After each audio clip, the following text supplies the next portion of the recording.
தண்ணி எனக்கு சொருவோம் அந்த எமனோட உருவம் என் கண்ணு முன்னே வந்து போகும் மோட்டாருன்னு எடுத்தா என்ன வேணா நடக்கும் இது யதார்த்தமா எடுத்துக்க வேணும் சாவ நேருக்கு நேரா பாக்குற அதிர்ஷ்டம் இந்தியன் ஆர்மிக்கு அப்புறம் நாங்க தானுங்க அட எங்களை நம்பி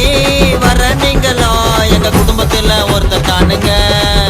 நாங்க போற வழி எல்லாமே போலீஸ் பிடிக்கும் ஐயோ அந்த நேரம் பார்த்து எனக்கு மண்டைய வெடிக்கும் நாங்க போற வழி எல்லாமே போலீஸ் பிடிக்கும் ஐயோ அந்த நேரம் பார்த்து எனக்கு பைத்தியம் பிடிக்கும் என் டிரைவர் நான் தாறுமாறு போலீஸுக்கு 200 டிரைவரோட கஷ்டம் எல்லாம் தெரியுமா அது எடுத்து சொன்ன தானே உனக்கு புரியுமா நீ கச்ச புடிச்சு பஸ்டிக்கு ஏற போடுமா அங்க ஆஃப் பண்ணாம எடுக்கிறவன் டிரைவர்மா ஏன் தண்ணியெல்லாம் போயிட்டு வருவோம் ஃபாரின் வரைக்கும் குழந்தைங்கள்லாம் எங்களை பார்த்து டாட்டா கொடுக்கும் காக்கி சட்டைய போட்டாலே பவரா இருக்கும்